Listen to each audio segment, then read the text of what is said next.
வெயிலின் வெப்பம் கொதித்துக் கொண்டிருந்தது. நிலம் வெந்து போகும் மாதிரி, மரம் கூட நிழல் கொடுக்க மறந்த மாதிரி. அந்த நேரத்தில் ஒரு சொட்டு தண்ணீருக்காக ஒரு பெரிய பிரச்சனை உருவானது.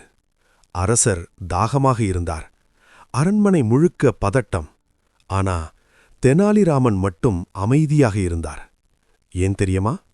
அந்த தாகம் ஒரு மனிதனின் அறிவை சோதிக்க வந்தது. விஜயநகரம் ஒரு செழிப்பான நகரம்.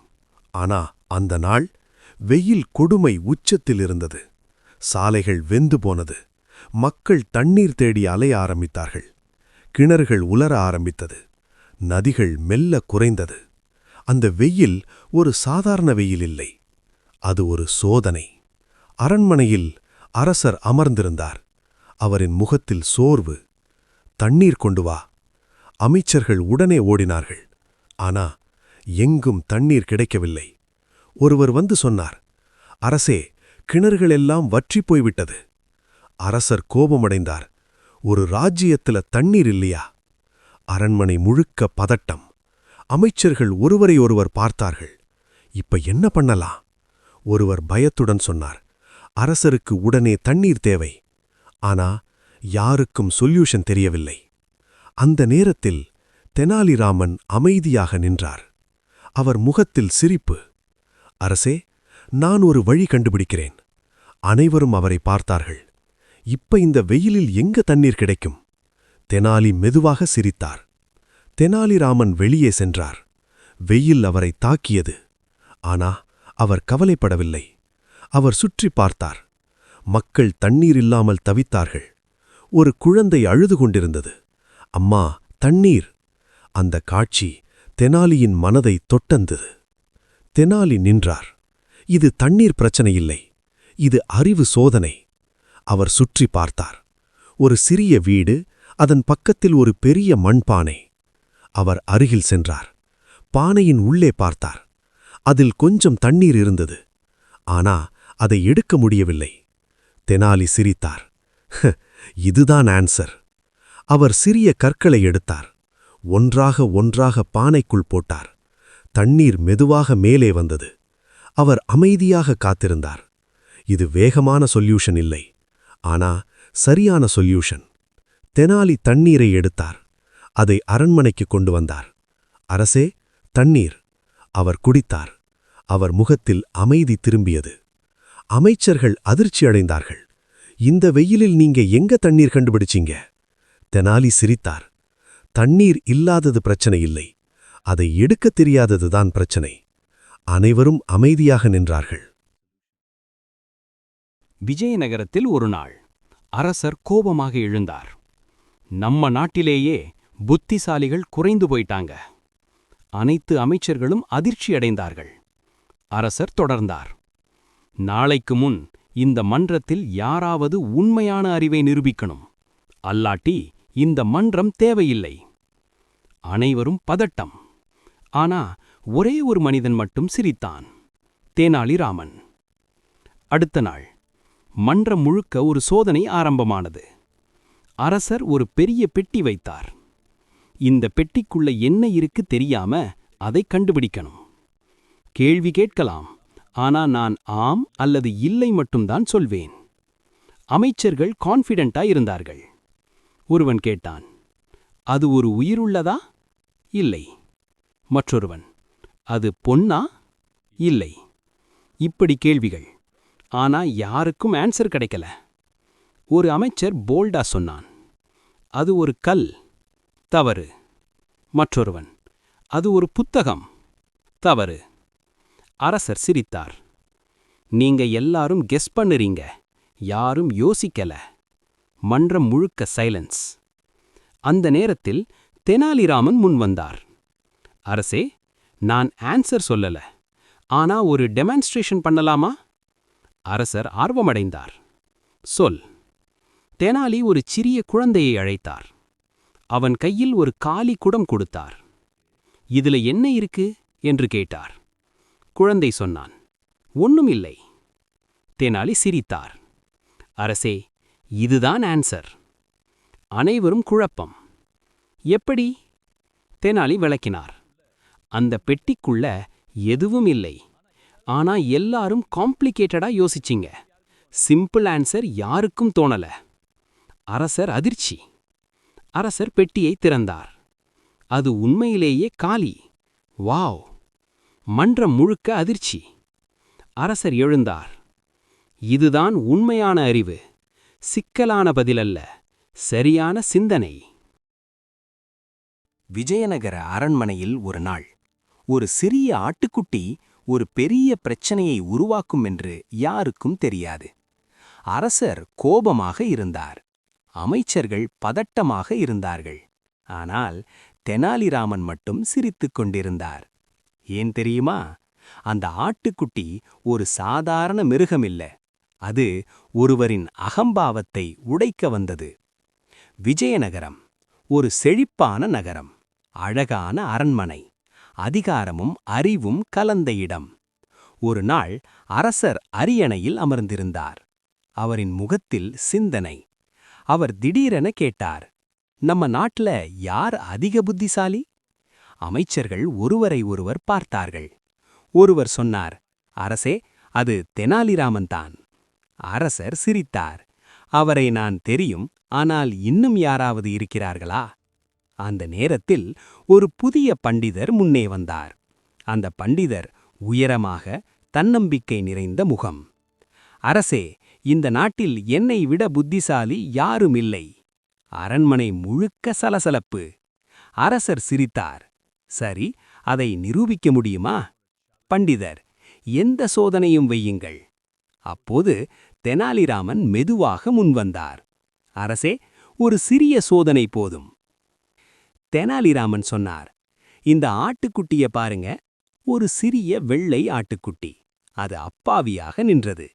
இந்த ஆட்டுக்குட்டிய 3 நாட்களில் எந்த சூழ்நிலையிலும் புலி மாதிரி ஆக்கணும். அரண்மனை அதிர்ச்சி. பண்டிதர் சிரித்தார். அது எளிது. முதல் நாள் அவர் ஆட்டுக்குட்டியை பயமுறுத்தினார், கத்தினார், அதை அடக்க முயன்றார். ஆனால் அது நடுங்கியது மட்டும். 2ஆம் நாள் அவர் அதை பயிற்சி கொடுத்தார், புலி போல குரைக்கச் செய்தார். ஆனால் அது மே மே. 3ஆம் நாள் அவர் சோர்ந்து போனார். அதே நேரத்தில் தெனாலிராமன் என்ன செய்தார் தெரியுமா? அவர் அந்த ஆட்டுக்குட்டிய அன்பாக பார்த்து கொண்டார். அதுக்கு நல்ல உணவு, அமைதி, பாசம். அது அவரை நம்ப ஆரம்பிச்சது. 3ஆம் நாள் அரண்மனை நிரம்பியது. அரசர், சரி, யார் முதலில்? பண்டிதர் முன்வந்தார். ஆட்டுக்குட்டியை காட்டினார். இது புலி மாதிரியாகும். அரசர், அப்படியா? காட்டு. பண்டிதர் கத்தினார். ஆட்டுக்குட்டி ஓடிவிட்டது. அரண்மனை முழுக்க சிரிப்பு. தெனாலிராமன் அமைதியாக வந்தார். அவர் ஆட்டுக்குட்டியை அழைத்தார். வா. அது அமைதியாக வந்தது. அவர் மெதுவாக சொன்னார், இது புலி மாதிரி ஆகணும்னு இல்ல, அத புரிஞ்சிக்கணும். அரசர் குழப்பம். தெனாலிராமன் சொன்னார், பயம் கொடுத்தா உயிரினம் தாக்கும். அதை அடக்க முயற்சித்தா அது மேலும் எதிர்க்கும். ஆனா அதை புரிந்து கொண்டா அது அமைதியாகும். அரண்மனை அமைதியாகியது. அரசர் எழுந்தார். இதுதான் உண்மையான அறிவு. பண்டிதர் தலைகுனிந்தார். தெனாலிராமன் சிரித்தார். அகம்பாவம் அறிவுக்கு எதிரி. விஜயநகரத்தில் ஒரு நாள் அரசர் ஒரு வித்தியாசமான அறிவிப்பு வெளியிட்டார். இன்று யாராவது பேசினால் அவருக்கு கடும் தண்டனை. அரண்மனை முழுக்க அதிர்ச்சி. ஆனா ஒரே ஒரு மனிதன் மட்டும் சிரித்தான், தெனாலிராமன். அரசர் கிருஷ்ணதேவராயர் யோசித்தார், என் மன்றத்தில் யாரெல்லாம் உண்மையா புத்திசாலிகள், யாரெல்லாம் வாயால் மட்டும் பேசுறாங்க? அதுக்காக அவர் ஒரு சோதனை வைத்தார். மௌனம் காக்கும் சோதனை. அனைத்து அமைச்சர்களும் குழப்பமடைந்தார்கள். அடுத்த நாள் அரண்மனை மண்டபம் முழுக்க அமைதி. யாரும் பேசவில்லை, கூடவே குரலும் இல்லை. அரசர் ஒருவருக்கொருவர் பார்த்தார். இவர்கள் யாராவது தவறுவாங்க என்றார் மனதில். அரசர் திட்டமிட்டார். திடீரென்று ஒரு நகைச்சுவை கலைஞரை அழைத்தார். அவன் ஃபனி ஆக்ஷன்ஸ் பண்ண ஆரம்பிச்சான். அமைச்சர்கள் சிரிக்க முயற்சியை அடக்கினார்கள். சிலர் ஆல்மோஸ்ட் சிரிக்கப் போனார்கள். அந்த நேரத்தில் தெனாலிராமன் என்ன பண்ணினார் தெரியுமா? அவர் எழுந்து ஒரு விசித்திரமான நடிப்பு ஆரம்பித்தார். அவரே கிளவுன் மாதிரி நடிக்க ஆரம்பிச்சார். அனைவரும் இன்னும் சிரிக்க தூண்டப்பட்டார்கள். ஒரு அமைச்சர் சிரித்தார், பின்னர் இன்னொருவர், அதன் பின் எல்லோரும் சிரித்தார்கள். மௌனம் உடைந்தது. அரசர் எழுந்தார். ஆனா இந்த கேயாஸ் நடக்கும்போது தெனாலிராமன் மட்டும் அமைதியா இருந்தார். அரசர் அதிர்ச்சி. இவன்தான் இதை ஆரம்பிச்சான், ஆனா பேசல. அரசர் கேட்டார், இது என்ன விளையாட்டு தெனாலி? தெனாலி சிரித்தார். அரசே, நான் பேசல. நான் சோதனைக்கு உட்பட்டேன். தோல்வி அடையவில்லை. மற்றவர்கள் சிரிப்பை கட்டுப்படுத்த முடியல. அவர் தொடர்ந்தார், வாய் அடைக்கிறது ஈஸி, ஆனா மனதை கட்டுப்படுத்துறது தான் கஷ்டம். அரசர் புரிந்தார். ஓ, இதுதான் உண்மையான கட்டுப்பாடு. அரசர் எழுந்து அறிவித்தார், இன்று உண்மையான அறிவாளி யார் என்று தெரிந்தது. தெனாலிராமன். அனைவரும் கைத்தட்டினர். விஜயநகரத்தில் ஒரு விசித்திரமான சம்பவம் நடந்தது. ஒரு சிறிய குழந்தை அரண்மனைக்கு வந்து, அரசர்தான் திருடன் என்று கூச்சலிட்டது. முழு மன்றமும் உறைந்து போனது. அந்த குழந்தை பொய் சொல்கிறதா, அல்லது அதற்கு பின்னால் ஒரு பெரிய உண்மை இருக்கிறதா? அதை கண்டுபிடிக்க தெனாலிராமன் மட்டும்தான் முன்வந்தார். விஜயநகரத்தில் ஒரு அமைதியான காலை. அரண்மனை வழக்கம் போல செயல்பட்டு கொண்டிருந்தது. மந்திரிகள் ஆலோசனை, காவலர்கள் கவனம். அந்த நேரத்தில் ஒரு சிறிய குழந்தை அழுகையுடன் ஓடி வந்தது. அவன் ஆடைகள் சின்னஞ்சிறியதாக, முகம் களைப்பாக. அவன் நேராக மன்றத்துக்குள் வந்தான். அரசரே, எனக்கு நீதி வேண்டும். மன்றம் முழுக்க அமைதி. அரசர் சற்றே ஆச்சரியப்பட்டார். என்ன விஷயம் குழந்தையே? அப்போது அந்த குழந்தை, நீங்கள்தான் என் பொருளை திருடினீர்கள். இந்த வார்த்தை கேட்டவுடன் மந்திரிகள் கோபமடைந்தனர். இது என்ன பேச்சு?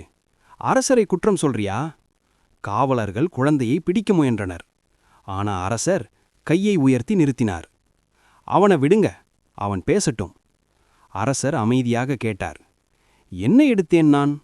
குழந்தை கண்ணீருடன் சொன்னது. என் பொம்மை. மன்றம் முழுக்க சிரிப்பு. இதுக்காக இவ்வளவு நாடகம்? ஆனா தெனாலிராமன் மட்டும் சிரிக்கவில்லை. தெனாலிராமன் அந்த குழந்தையை கவனமாக பார்த்தார். அவன் பேசும் விதம், அவன் கண்கள். இது சாதாரண குழந்தை இல்ல. அரசே, இவனுக்கு ஒரு வாய்ப்பு கொடுங்கள். மன்றம் அமைதியானது. தெனாலி குழந்தையிடம் மெதுவாக கேட்டார். எப்படி அரசர் எடுத்தார்? குழந்தை சொன்னது, நான் நேற்று இங்கே வந்தேன்.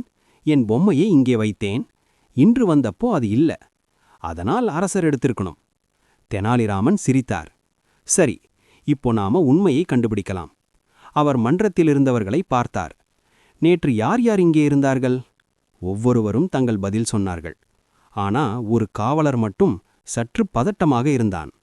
தெனாலி அதை கவனித்தார். அவர் மெதுவாக ஒரு திட்டம் போட்டார்.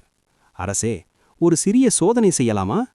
அனைவரும் ஆச்சரியமாக பார்த்தார்கள். தெனாலி ஒரு பெரிய பெட்டியை கொண்டு வந்தார். அவர் சொன்னார், இந்த பெட்டிக்குள் உண்மையை கண்டுபிடிக்க ஒரு சக்தி இருக்கு. மந்திரிகள் குழப்பம். ஒவ்வொருவரும் உள்ளே கையை வைத்து பொம்மையை யார் எடுத்தார்கள் என்று நினைத்தால் பெட்டி சொல்லும். அனைவரும் ஒருவருக்கொருவர் பார்த்தார்கள். ஆனா அந்த காவலர் கையை வைக்க பயந்தான். தெனாலி உடனே சிரித்தார்.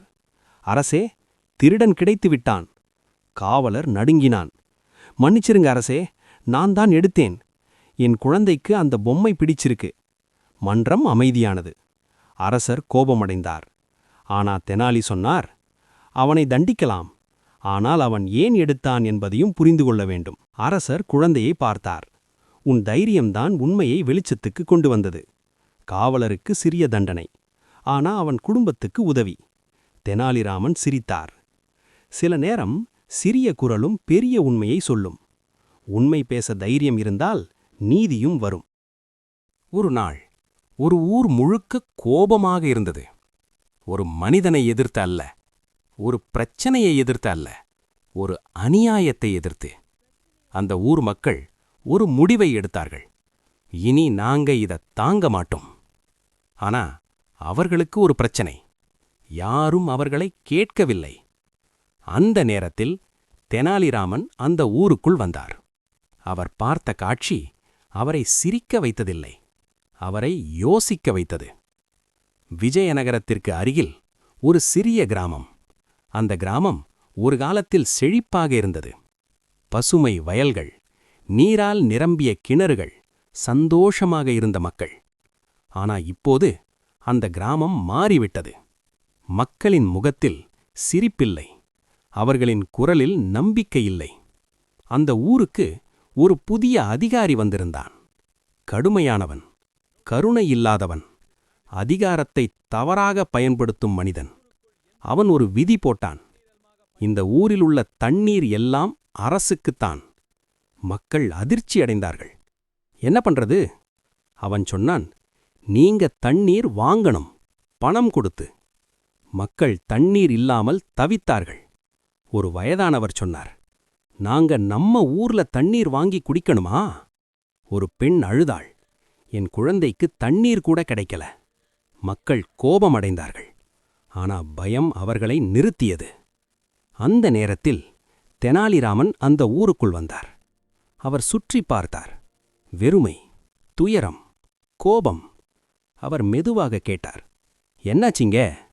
ஒரு மனிதன் சொன்னான், நாங்க அடிமைகள் மாதிரி வாழ்றோம்.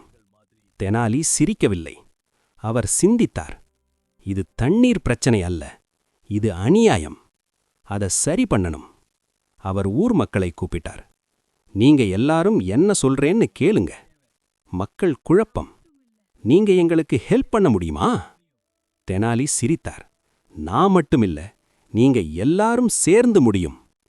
தெனாலி சொன்னார், நாளைக்கு எல்லாரும் தண்ணீர் எடுக்கப் போகாதீங்க. மக்கள் அதிர்ச்சி.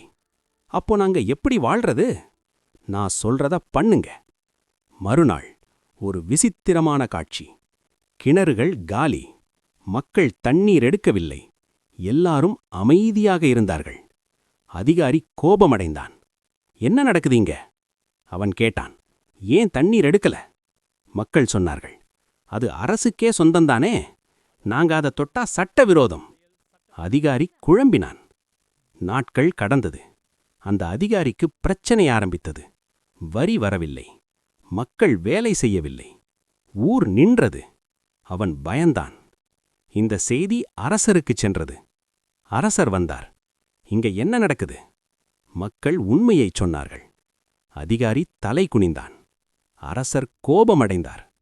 நீ மக்கள் தண்ணீரை விற்கிறியா? அரசர் தெனாலியை பார்த்தார். இது உன் வேலைதானே? தெனாலி சிரித்தார். அரசே, நான் எதுவும் செய்யல. மக்கள் உண்மையை புரிந்து கொண்டார்கள். விஜயநகரத்தில் ஒரு நாள் ஒரு விசித்திரமான செய்தி பரவியது. அரண்மனையில் திருட்டு நடக்குது, ஆனால் யாரும் திருடரை பார்த்ததே இல்லை. அதுவும் சரி, அந்த திருடன் நிழலும் இல்லாமல் வருகிறது. மக்கள் பயந்து பேச ஆரம்பித்தார்கள். இது மனிதனா இல்ல வேற ஏதோவா? அரசர் கிருஷ்ணதேவராயர் கோபமடைந்தார். அரண்மனைக்குள்ளே திருட்டா? காவலர்கள் என்ன பண்ணிட்டு இருக்காங்க? அமைச்சர்கள் தலை குனிந்தனர். கதவுகள் பூட்டப்பட்டிருந்தது. காவலர்கள் இருந்தார்கள். யாரும் உள்ளே வர முடியாது. ஆனா பொருட்கள் மாயமாகிக் கொண்டே இருந்தது.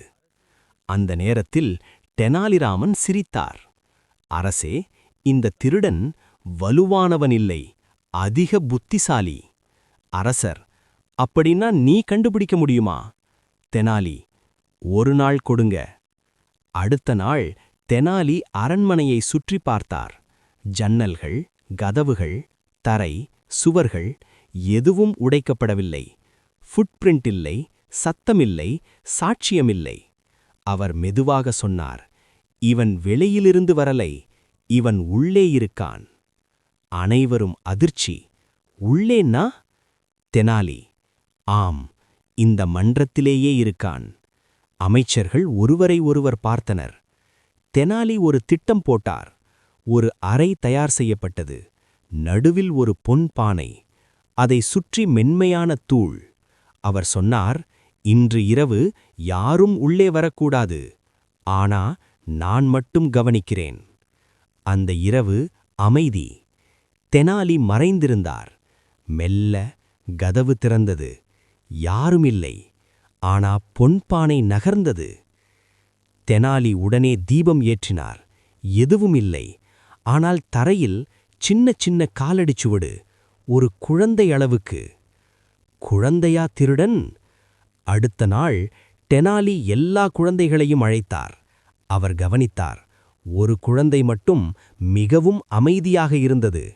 அந்த குழந்தை உண்மையில் ஒரு குழந்தை இல்லை, அது ஒரு சிறிய மனிதன் டிஸ்கைஸ். அவன் ஒப்புக்கொண்டான். நான் அரண்மனைக்குள்ளேயே வேலை பார்த்தவன்.